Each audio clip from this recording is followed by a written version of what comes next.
Lindsay recorrió el contorno de la bandeja dorada de encima de mi cómoda llena de chapas de las elecciones y del colegio. Mi favorita era una chapa roja en la que se leía Happy Divi Sad Love que había encontrado en el aparcamiento, pero le había prometido a mi madre que me lo pondría en esa bandeja. Yo guardaba un montón de chapas prendidas y una gigantesca bandera de fierro de la Universidad de India, donde había estudiado mi padre. Pensé que iba a robármelas o llevarse un par para ponérselas, pero no lo hizo. Ni siquiera las cogió, solo recorrió con un dedo todo lo que había en la bandeja. Llegó, vio una esquina blanca que asomaba por debajo de la ropa anterior, tiró de ella, era la foto, respiró hondo y se sentó en el suelo boquiabierta y con la foto todavía en la mano. Se sentía como una tienda de campaña cuyas cuervas cuerdas se han soltado de sus palos y se agitan y golpetean a su alrededor como yo antes de la mañana en que me tomé la foto. Ella tampoco había visto nunca a la madre desconocida, solo había visto las fotos siguientes. Mi madre con aire cansino,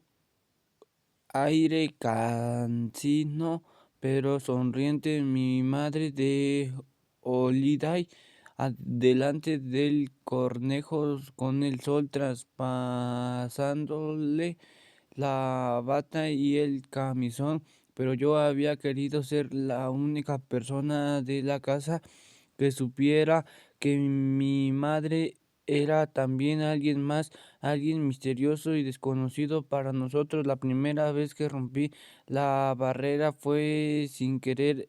Era el 23 de diciembre de 1973. Busquen dormía. Mi madre había llevado a Lindsay al dentista esa semana. Había acordado de que todos los días como familia dedicarían tiempo a tratar de avanzar. Mi padre se había asignado a tareas de limpieza, de limpiar la habitación de huéspedes del piso de arriba, que había tiempo que se había convertido en su guarida.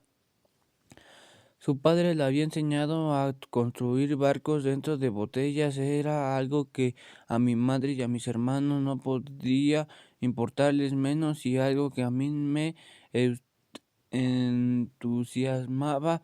El estudio estaba estado de ellos todo el día en la oficina. Hacía números con la debida diligencia para la compañía de seguros Sharford, y por la noche construía los barcos o leía libros sobre la guerra civil para relajarse. Cuando estaba preparando para izar la vela, me llamaba para entonces el barco ya estaba pegado al fondo de la botella. Yo entraba y mi padre me pedía que cerrara la puerta a menudo, o eso parecía.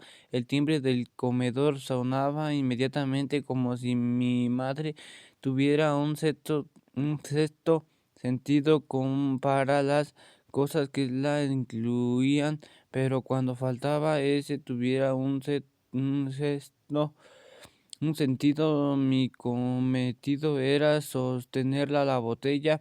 No te muevas, diría, eres mi segundo de a bordo. Con delicadeza él tiraba de la única cuerda que todavía salía del cuello de la botella, y boila se izaban todas las velas. Desde un simple mástil hasta un clipper. Teníamos nuestro barco. Yo no podía aplaudir porque tenía la botella en las manos, pero siempre me quedaba con las ganas. Mi padre entonces apresuraba a quemar el extremo del cabo dentro de la botella con una mecha que había calentado previamente sobre la llama de una vela.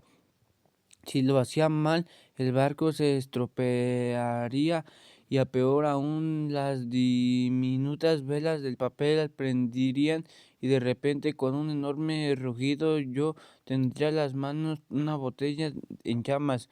Con el tiempo mi padre construyó un soporte de madera de balsa para sustituirme.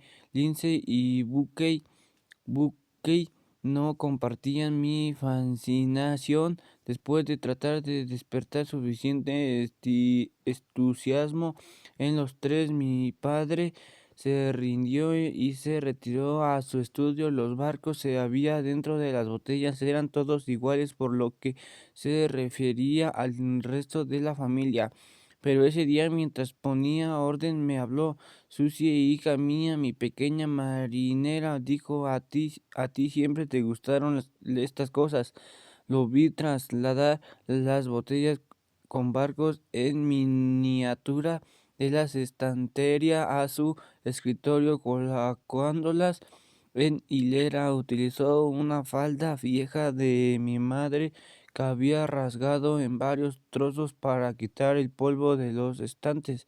Debajo de un escritorio había botellas vacías y hileras de ellas que había recogido para construir nuestros barcos futuros. En el armario había más barcos, los barcos que había construido con su padre, en los que había construido él solo y los que habíamos hecho los dos juntos. Algunos eran perfectos, pero las velas se habían vuelto marrones, otros se habían combado o inclinado con los años. Luego estaba en el que había estallado en las llamas la semana anterior a mi muerte.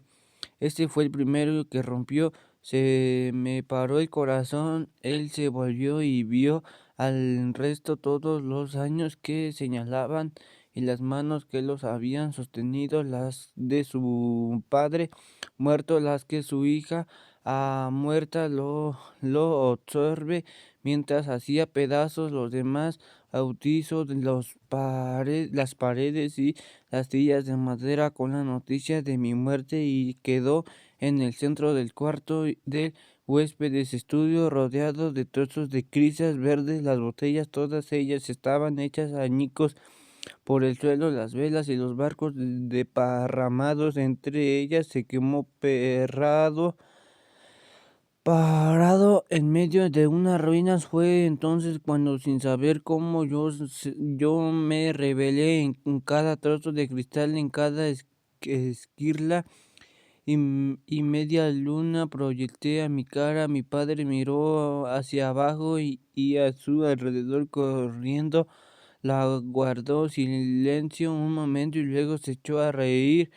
Un aullido que le brotó en las extrañas, una risa tan fuerte y profunda que yo también me desternillé en mi cielo. Salió del estudio y pasó por delante de las dos puertas había hasta mi habitación. El pasillo era muy estrecho y mi puerta, como todas las demás, lo bastante hueca para atravesarla de un puñetazo. Estuvo a punto de romper el espejo que había encima de mi cómoda, arrancar con las uñas un papel de la pared, pero en lugar de eso se dejó caer en mi cama sollozando y estrujó en sus manos las sábanas azul lavanda. Papá, dijo Buque con una mano en el pomo de la puerta. Mi padre se volvió, pero no fue capaz de dejar de llorar. Se deslizó hasta el suelo sin soltar las sábanas y abrió los brazos. Tuvo que pedírselo dos veces, cosas que nunca había tenido que hacer. Pero Buque se acercó a él. Mi padre lo envolvió dentro de las sábanas que olían a mí. Recordó el día en que yo había suplicado que pintaran y empapelaran mi cuarto de morado. Recordó que me había colocado los viejos National Geographic en el último instante de mi librería. Yo había querido suturarme de fotografías de faunas y flora. Recordó cuando solo había una niña en la casa durante un periodo brevísimo antes de que llegaba Lindsay. Eres muy especial para mí, hombrecito, dijo mi padre abrazándolo. Bucken se echó hacia atrás y miró la cara arrugada de mi padre, las brillantes manchas de las lágrimas en el rabillo de los ojos. Insistió muy serio y besó a mi padre en la mejilla, algo tan divino que nadie en el cielo podría hacerlo, inventando la preocupación de un niño por un adulto.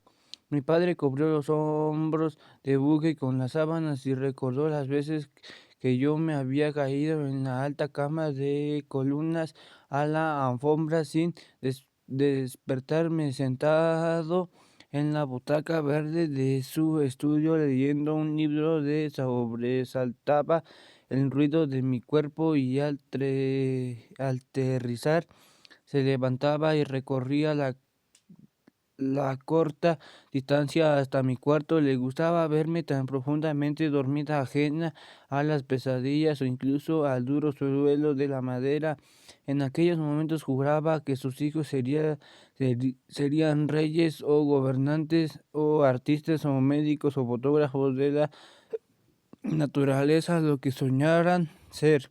Unos meses antes de mi muerte que había encontrado así, pero tan conmigo entre las sábanas estaba Bucket en pijama o acurrucado con su osito contra mi espalda, chupándole el dedo soñoliento. En ese instante mi padre experimentó la primera señal de la triste y extraña mortalidad de ser padre. Había traído al mundo 3 hijos y las cifras de tranquilizó.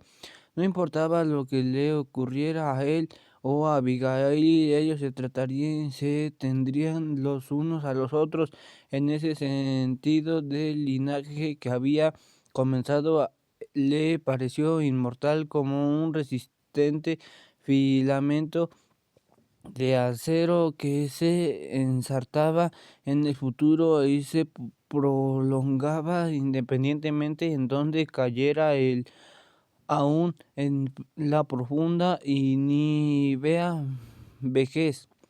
A partir de ahora encontraría a Susie dentro de un hijo menor, daría ese amor en los vivos, se lo repitió a sí mismo, habló en su voz alta dentro de su cabeza, pero mi presencia parecía tirar de él, arrastrarlo hacia atrás, atrás, atrás. Miró fijamente al niño que tenía en los brazos, quien él se sorprendió preguntándose de dónde ha salido. Observé a mi hermano y a mi padre. La verdad es muy distinta de lo que nos enseñaban en el colegio. La verdad era de que la línea divisoria entre los vivos y los muertos podía ser por lo visto, turbia y borrosa.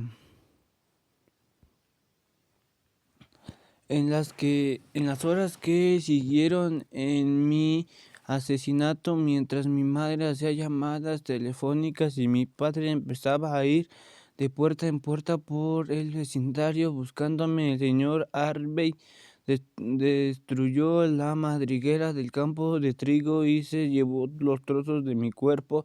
En un caso pasó por 2 casas de distintas de donde llevaba mi padre hablando con los señores Tarkin y siguió el estrecho sendero que dividía las propiedades de las dos hileras de setos enfrentados, el bog de los Odger y el solidago de los Setter roso, con el cuerpo, las robustas hojas verdes al pesar bajando atrás rastros de mí, olores que el perro de los Gilbert más tarde rastrearía hasta dar con mi codo, olores que el aguanieve y la lluvia de los 3 días siguientes borrarían antes de que los perros policía tuvieran la ocasión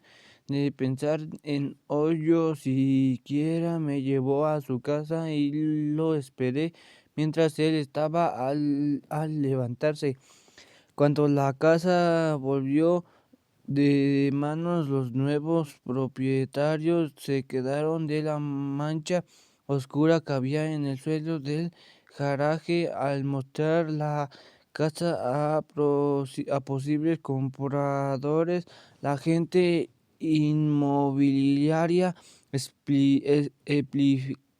explicaba que era una mancha de aceite, pero era yo que había goteado el caso del señor Harvey y me había derramado por el cemento. La primera de mis señales secretas del mundo. Tardaría un tiempo en darme cuenta de lo que sin duda ya habréis deducido, que yo no era la primera niña a la que él había matado. Había sabido que debía sacar mi cuerpo del campo, había sabido observar la meteorología y matar con un nivel de precipitaciones ni demasiado alto ni demasiado bajo, porque dejaría a la policía sin puertas, pero era tan meticuloso como la policía quería creer. Se le cayó mi codo, utilizó un caso de tela para llevar mi cuerpo ensangrentado, y si alguien quien fuera hubiera estado observado, tal vez le habría extrañado ver a su vecino caminar entre dos propiedades por su paso, que era demasiado estrecho hasta para los niños, que se divertían imaginando que los setos enfrentados eran una guarida mientras se frotaba el cuerpo con el agua caliente que comprar de su cuarto de baño del barrio residencial, uno con la misma distribución que el que se compartíamos Lindsay Buchan y yo. Sus movimientos fueron lentos, no ansiosos. Notaba cómo le invadía la calma. Dejó apagada la luz del cuarto de baño y sintió como el agua caliente se me llevaba, y entonces pensó en mí, me gritó amortiguado en su oído mi delicioso gemido al morir, la maravillosa carne blanca que nunca había visto en el sol, como la de un bebé en el que había abierto tan limpiamente bajo la hoja de su cuchillo. Se estremeció bajo el agua caliente, un placer hormigueante que le puso la piel de gallina por los brazos y las piernas. Me había metido en el saco de la tela, impermeabilizando y arrojando en la espuma de afeitar y la cuchilla que tenía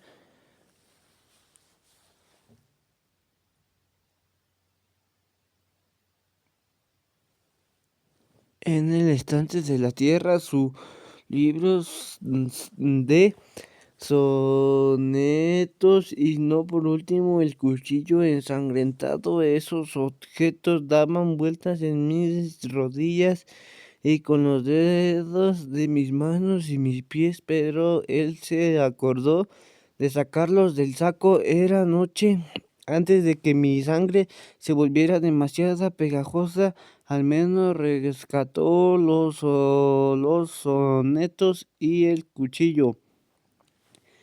En mis veladas musicales había todo clase de perros, y algunos, los que más me gustaban, levantaban la cabeza cuando olfateaban algo interesante en el aire, y el olor era lo bastante fuerte y no conseguían identificarlo enseguida, o sí, como podría ocurrir, sabían exactamente qué era. Sus cerebros entonaban bistec crudo, lo rastreaban hasta con la fuerte con la fuente y la fuente en la fuente del olor en sí la verdadera historia. Decidí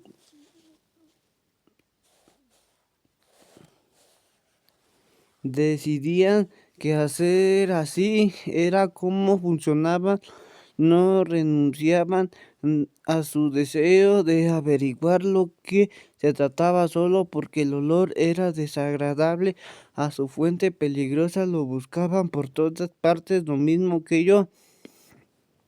El señor Harbert llevó el saco anaranjado con mis restos a una profunda grieta que había a 12 kilómetros de nuestro vecindario, una zona que hasta hacía un poco había estado desierta, salvo por las vías del tren y un taller de reparación de motos cercano. Sentado al volante puso una emisora de radio que durante el mes de diciembre encadenaba brillancicos navideños.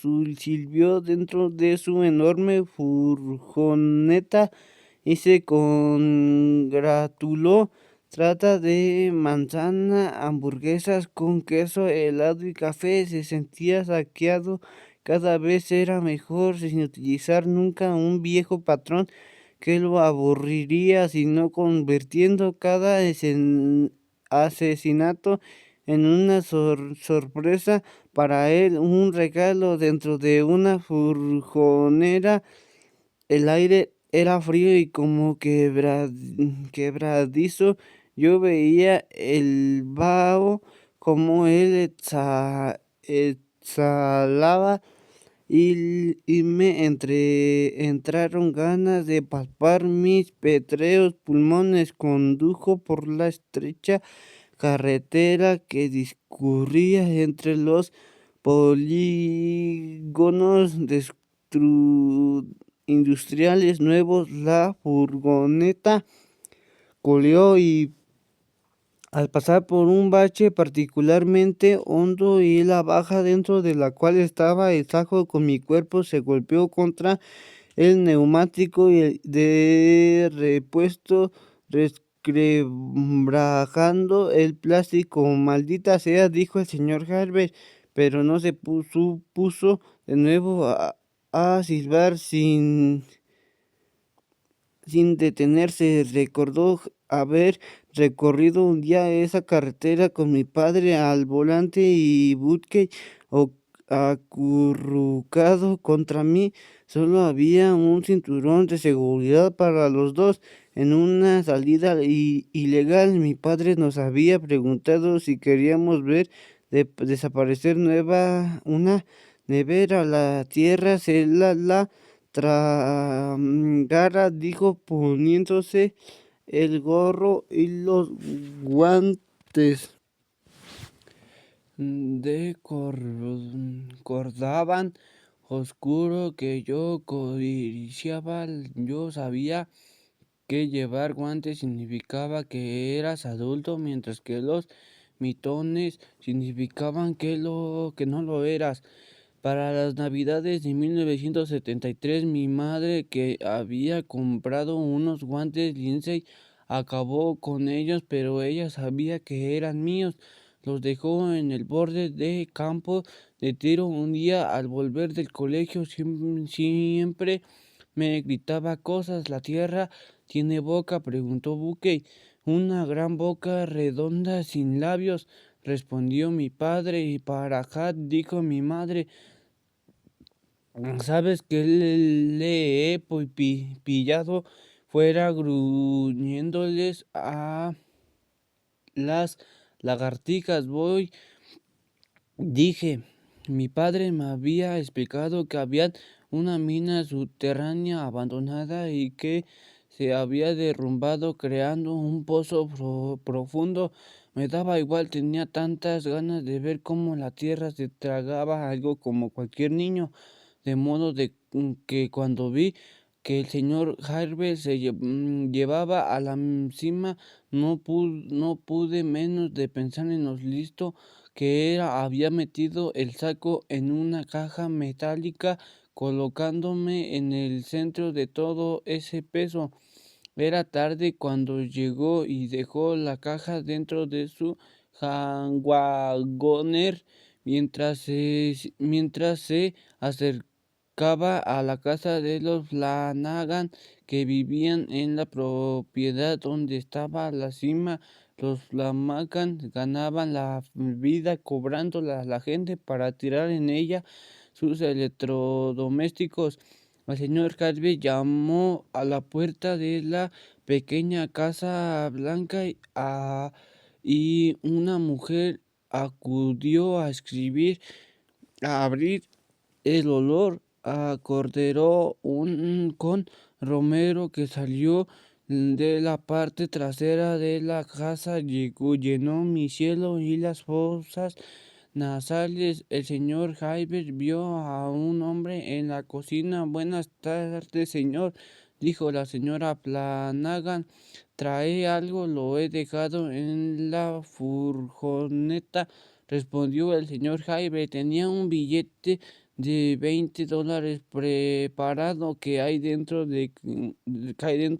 un cadáver, bromeó ella. Era lo último que tenía en la mente. Vivía en una casa bien caldeada, aunque pequeña, y tenía un marido que siempre estaba en casa arreglando cosas y era amable con ella porque nunca había tenido que trabajar y un hijo que todavía era lo bastante pequeño para creer que su madre lo era todo en el mundo. El señor Hyber sonrió, pero al ver la sonrisa de sus labios no desvié la mirada. La vieja caja fuerte de mi padre, que por fin me he dedicado a traer, dijo. Llevó años queriendo hacerlo. Nadie se acuerda de la combinación. Hay algo dentro, aire viciado. Adelante, entonces le echo una mano. Se lo agradecería, dijo él.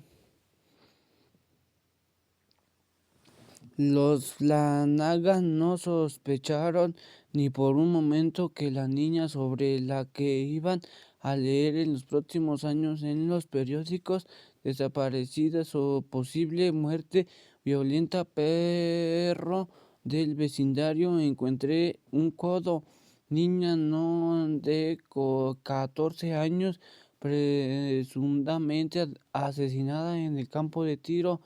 Advertencia a los demás jóvenes.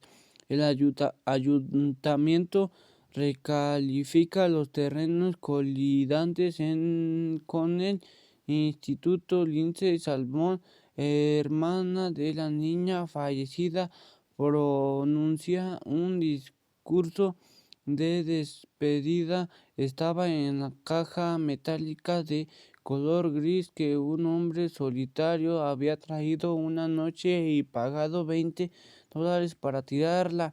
Al regresar a la furgoneta, el señor Hyber metió las manos en los bolsillos. En uno de ellos estaba mi pulsera de colgantes plateada.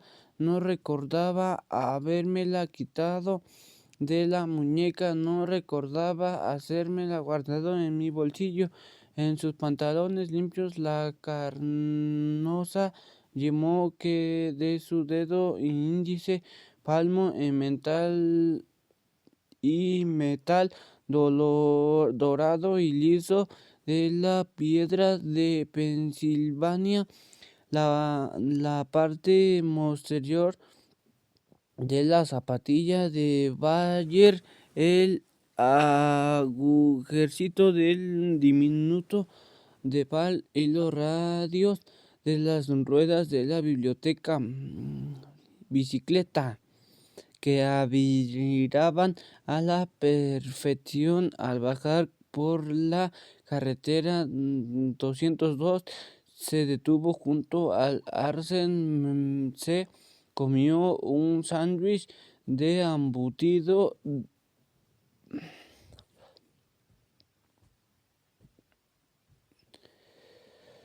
de hígado que se había preparado un poco antes ese día y condujo hasta un polígono industrial que estaban construyendo al sur de Dorwingot. No había nadie en la obra. En aquella época no había vigilancia en los barrios residenciales. Aparcó el coche cerca de una letrina portátil. Tenía una excusa preparada en el caso poco probable de que necesitara una. Era en ese periodo inmediatamente posterior a mi asesinato en el que yo pensaba en el señor Javier Arbery y en cómo bajó con por las lodosas excavaciones y se perdió entre los bulldozers durmientes cuyas monstruosas moles resultaban terroríficas en la oscuridad. El cielo de la tierra estaba azul oscuro esa noche y en esa zona abierta el señor Javier alcanzaba a ver kilómetros a lo lejos. Yo preferí quedarme con él, contemplar con él los kilómetros que tenía entre sí. Quería ir, además, había debajo de nevar y soplaba el viento. Se adentró en lo que su instinto de albañil le dijo que no tardaría en ser un estanque artificial, y se quedó allí parado palpando los colgantes. Por última vez le gustaba la piedra de Pensilvania en la que mi padre había grabado mis iniciales.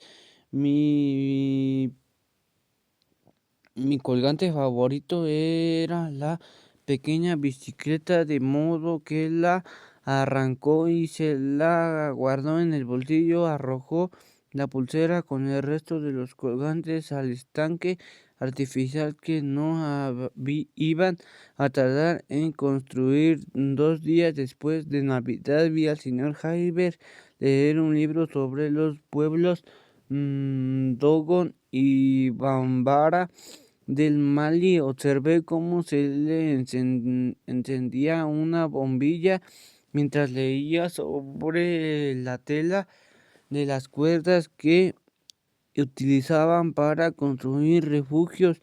Decidió que quería volver a construir algo experimental, como había hecho con la madriguera, y se decidió por una tienda ceremonial como la que describía su libro. Renunciaría a los sencillos materiales y la montaría en unas pocas horas en el patio trasero. Después de haber hecho añicos todas sus botellas, mi padre lo encontró allí. Fuera hacía frío, pero el señor Javier solo llevaba una camisa final de algodón. Había cumplido los 36 ese año y, probaba las lentillas duras. Estas hacían que sus ojos estuvieran perpetuamente inyectados en sangre, y mucha gente, entre ellos mi padre, creían que se había dado a la bebida. ¿Qué es eso?, preguntó mi padre. A pesar de las enfermedades cardíacas que habían padecido los hombres, que cuando rodeó la parte delantera de la casa de tejas verdes y entró en el patio trasero y lo vio levantar lo que parecían postes de una portería de fútbol. Se le veía campechano y capaz. Iba como flotando. Después de haberme visto en los cristales rotos, lo vi cruzar el césped con tranquilidad, con los chicos cuando van al instituto. Se detuvo cuando le faltaba poco para tocar con la mano el Seto de Azauco del señor Jaiber. ¿Qué es eso? Volvió a preguntar. El señor Jaiber se detuvo un tiempo justo para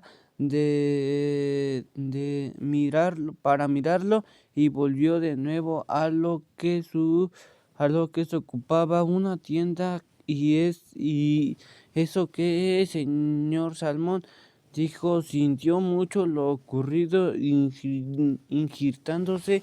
Mi, mi padre respondió con la palabra de rigor. Gracias, era como una roca encaramada en su garganta.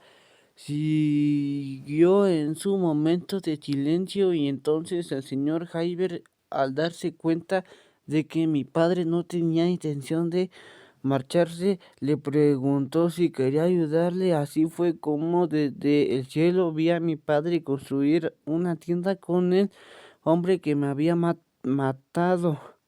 Mi padre no aprendió gran cosa, aprendió a traer piezas arqueadas a postes dentados y a colocar entre esas piezas varas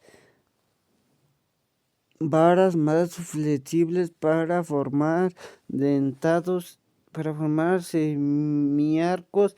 En el otro sentido, aprendió a juntar los extremos de esas vallas y semiarcos y a tardarlas travesaños. Se enteró de que lo hacía porque el señor Jaiber había estado leyendo sobre la tribu y Mesun había querido reproducir exactamente. Estado leyendo sobre una de sus tiendas. Se quedó allí de pie, reafirmado en la opinión de vecindario de que era un hombre raro. De momento eso fue todo, pero cuando estuve acabada de estructura un trabajo de una hora, pero cuando el señor Jaiber entró a su casa sin dar ninguna explicación, mi padre susurró que era un descanso, que el señor Jaiber había entrado para hacerse un café o prepararse una tetera. Se equivocó. El señor Jaiber había entrado a la casa subiendo la escalera para comprobar si el cuchillo de trinchar que había dejado en la mesilla de noche en su cuarto seguía allí. En ella también tenía el boc donde a menudo de A menudo en mitad de noche dibujaba los diseños que veía en sus sueños. De la noche dibujaba los diseños y veía en sueños. Miró dentro de una bolsa de papel arrugado en la tienda de comestibles mi sangre que había ennegrecido a lo largo del filo. Recordar lo que había hecho en la madriguera le hizo rememorar lo que había leído sobre una tribu en particular en el sur de Ai, como cuando construían una tienda para una pareja recién casada. Las mujeres de la tribu hacían la tela que la cubría lo más bonita posible. Fuera había empezado a nevar. Era la primera vez que nevaba desde mi muerte y a mi padre no se le pasó por alto. Puedo oírte, cariño, me dijo, aunque yo no hablara.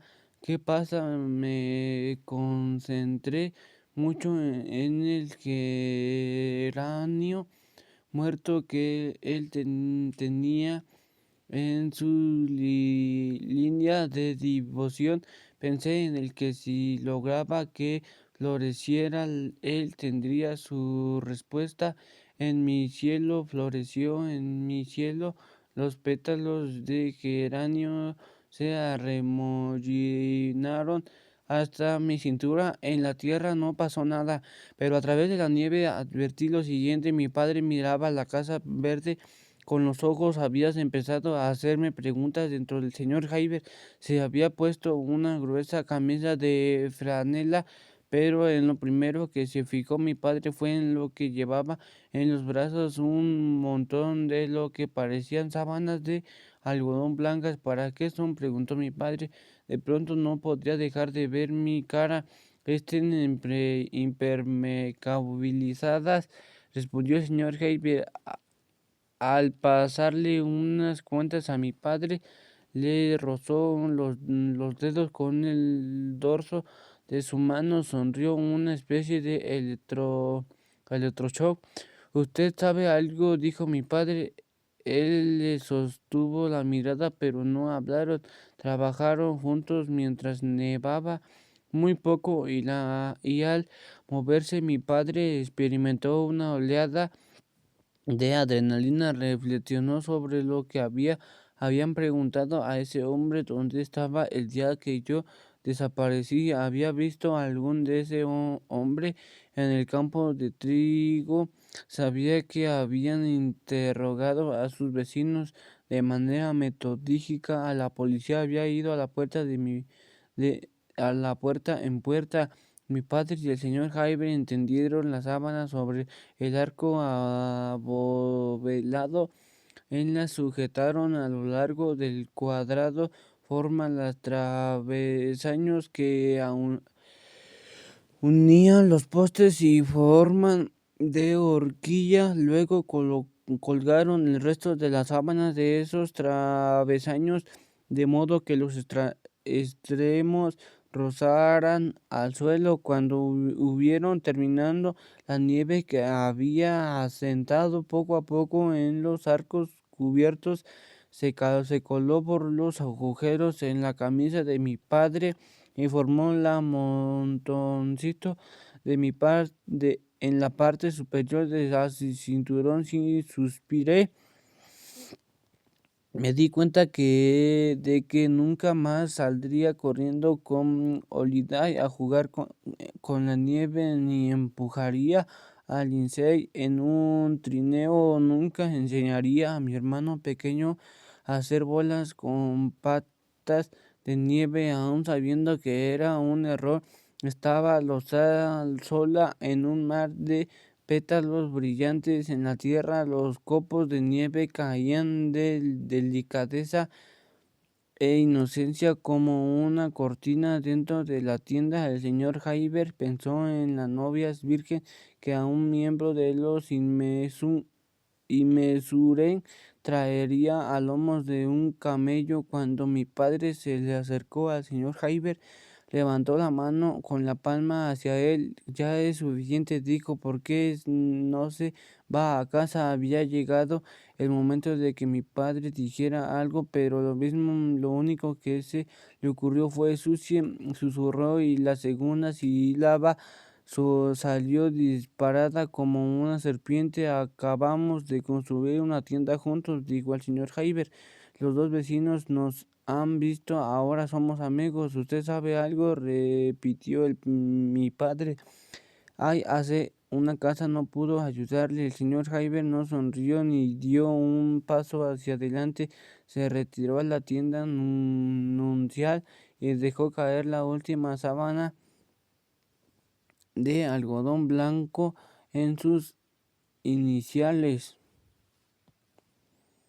Una parte de mí deseaba una rápida ventaja. Quería que mi padre que convirtiera a un hombre que nunca había sido un hombre violento. Cuando se enfurecía, Ese no es lo que ves en las películas, lo que lees que pasa en los libros. A un hombre corriente coge una pistola y un cuchillo y acecha al asesino y ha matado a su familia. Se tomó la justicia por su mano como Charles Bronson y todos aplauden como era en realidad todos los días se levantaba y antes de despejarse era el de siempre, pero en cuanto su conciencia se despertaba, era como si se filtrara un venado. Al principio ni siquiera podía levantarse de la cama.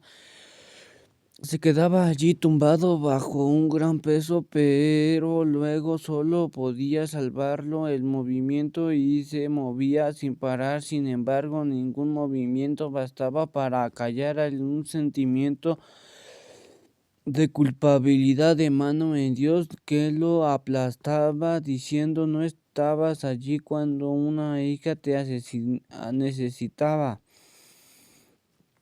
Cuando mi padre fue a casa del señor Jaibert, dejó a mi madre sentada en el vestíbulo junto a las estatuas de San Francisco que habían comprado. Ya no estaba allí. Cuando volvió se llamó pronunció 3 veces su nombre, lo pronunció como si no quisiera que apareciera. Luego subió la escalera hasta su guardia para anotar en una pequeña libreta de espiral: borrachín, emborráchale, vez sea, tal vez sea un charlatán. A continuación escribió: creo que Susie observa. Yo estaba eufórica en el cielo. Abrance a Fanny. Mi padre lo había pensé habitual, y mi padre se alegró del ruido y se asustaba y a ir más lejos de sus notas de escribir las palabras del el portazo. Le recordó la tarde tan extraña que había pasado. Lo trajo de vuelta a presente actitud. Necesitaba estar para no ahogarse.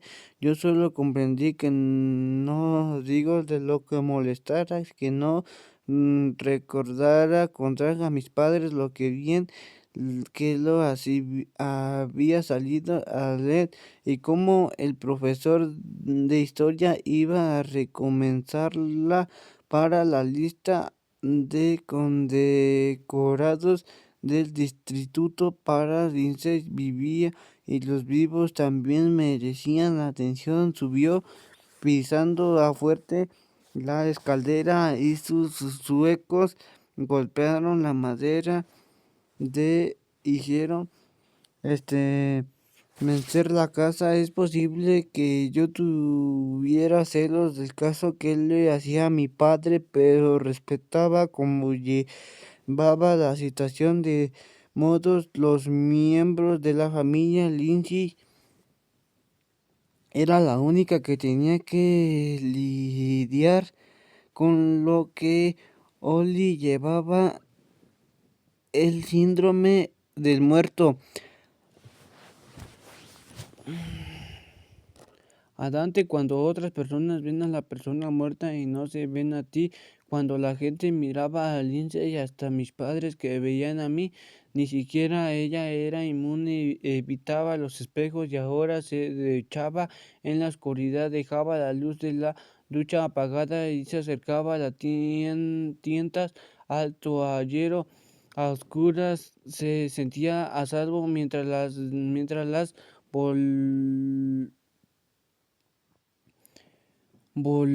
baldosas que la rodeaban seguían elevándose al húmedo bajo de la trucha, tan, tanto que si la casa estaba silenciada, como se oían murmullos abajo, sabía que nadie la molestaría. Era entonces cuando pensaba en mí, lo hacía de dos maneras: o pensaba en Susie, solo esa palabra, y echaba a llorar, dejando que las lágrimas rodeaban sus mejillas y su húmeda, sabiendo que nadie veía, nadie cuantificaría esa peligrosa sustancia como dolor. O bien me imaginaba corriendo, me imaginaba escapando, se imaginaba a sí misma atrapada y forcejeando hasta zafarse. Contenía la incesante pregunta: ¿dónde está Susan ahora? Mi padre oyó y Lynch estar a tu cuarto, Sam. La puerta se cerró con un portón. Pum, los libros cayeron al suelo y ella se arrojó sobre la cama, se quitó los suecos, bum bum, y los dejó caer en el suelo. Unos minutos después él estaba al otro lado de la puerta. Lindsay dijo, llamando a los nudillos. No hubo respuesta. Lindsay, puedo encontrar, vete. Llegó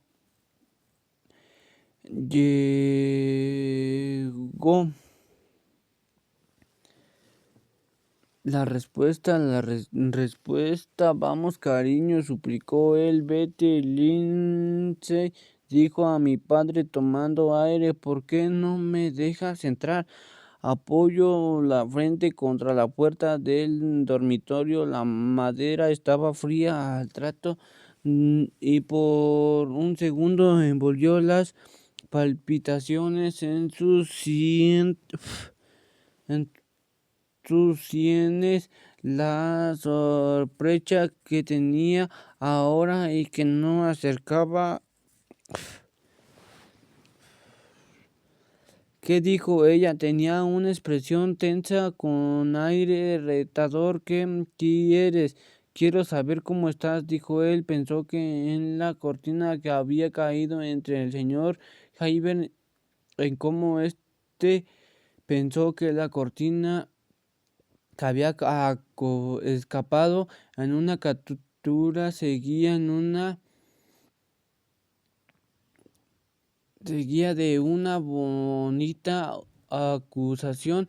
Su familia salía a la calle y pasaba por delante de la casa de tejas verdes del señor Hyber para ir al colegio, para que volviera a llegarle la sangre al corazón. Necesitaba a su hija. Quiero estar sola, dijo Lindsay. No está claro, estoy aquí y si me necesitas, dijo él. Papá, dijo a mi hermana, haciendo una concesión por él.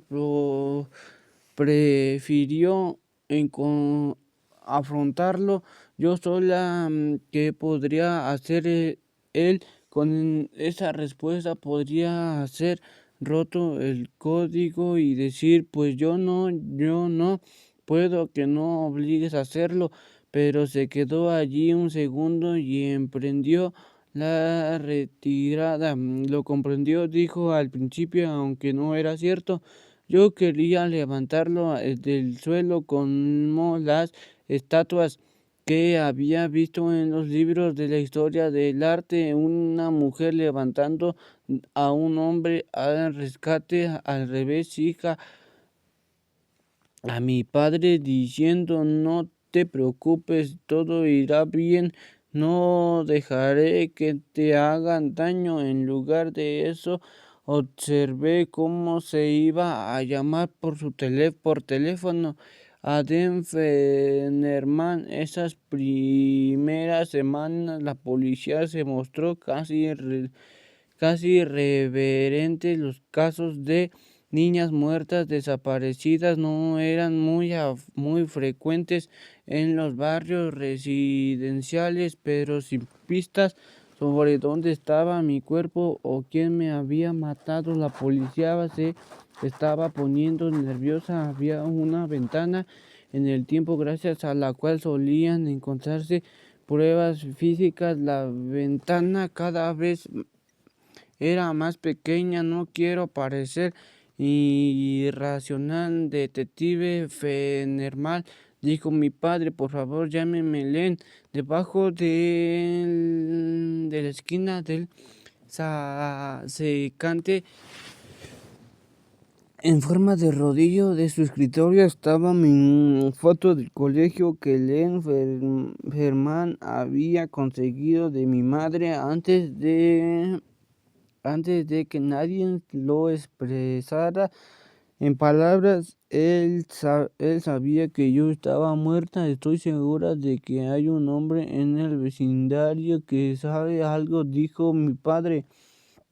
Miraba por la ventana de su estudio del piso de arriba hacia el campo de trigo. El dueño del campo había dicho a la prensa que iba a dejarlo en barbecho por el momento. ¿Quién es el que le ha llevado acá a crear algo así?, preguntó el enfermán. Escogió un lápiz pequeño, grueso y mordisqueando de la bandera metálica del cojón de su escritorio. Mi padre le habló con la tienda de cómo el señor Jaiber le había dicho que se marchara a casa, de que había pronunciado mi nombre y de lo raro que creía que el vecindario que era el señor Jaiber sin un empleo fijo ni hijos. Lo investigaré, dijo el enfermán, porque era un deber, era el papel que le había tocado, pero en la información que le había dado mi padre apenas era un punto de partida. No hable con nadie ni vuelva a acercarse a él, advirtió. Un punto de partida. No hablé con nadie ni vuelva a acercarse a él. Cuando mi padre colgó, sintió una extraña sensación de vacío. Agotado, abrió la puerta de su estudio y la cerró sin hacer ruido detrás de él. En el pasillo, por segunda vez, llamó a mi madre Abigail. Ella estaba en el cuarto que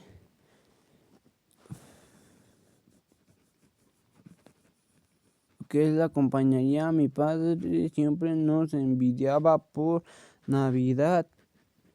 Los comía con avides, eran como soles reventados en su boca. El verano que estuvo embarazada de mí no quiso de encima un vestido premama a cuadros, negándose a gastar dinero en otro, y comió todo lo que quiso, frotándose la barriga diciendo gracias bebé, mientras el chocolate chorreaba sobre los pechos. Alguien llamó con los nudillos en la parte inferior de la puerta. Mamá. Ella volvió a esconder los macarrones en el botiquín, tragando los que ya tenía en la boca. Mamá, repitió Buque soñoliento. Mamá. Ella no hizo caso. Cuando abrió la puerta, mi hermano pequeño se aferró a sus rodillas y apretó la cara contra sus músculos. Al oír movimiento, mi padre fue a reunirse con mi madre en la cocina. Juntos se consolaron ocupándose a Buque. ¿Dónde está Susie?, preguntó Buque, mientras mi madre untaba Pfeffernutter en pan de trigo. Preparó 3 rebanadas, una para él, una para mi madre y otra para su hijo de 4 años. ¿Has recogido tu juego?, dijo mi padre, preparándose para que se empecinaba en el eludir del tema con la única persona que lo abordaba de frente. ¿Qué le pasaba a mamá?, preguntó Buque. Juntos observaron a mi madre, que tenía la mirada perdida en el fregadero vacío. ¿Te gustaría ir al zoo esta semana?, preguntó mi padre. Se odiaba por ello, odiaba el soborno y la burla, el engaño, pero ¿cómo iba a decirle a su hijo que su hermana mayor podía estar descuartizada en alguna parte? Pero Bucken oyó la palabra zoo y todo lo que eso significaba, que para él era sobre todo monos, y emprendió la serpenteante camino de olvidar a un día más la asombro de los años. No era tan grande sobre su cuerpecito. Sabía que yo me había ido, pero nunca la gente se iba sobre. Cuando la enfermana había ido a la puerta en puerta sobre el vecindario en la casa de George Iver, no había averiguado nada singular. El señor Iver era un hombre solo, según dijo, que había tenido atención de venirse a vivir allí con su mujer. Esta había muerto a poco antes de la mudanza. Él construía las cosas de muñecas para tiendas especializadas y era muy reservado. Era lo único que había. La gente, aunque no habían florecido precisamente las amistades a su alrededor, las simpatías del vecindario siempre habían estado con él. Cada casa de 2 plantas cerraba a una historia para Lenferman, sobre todo la de Jorge Albert parecía convincente.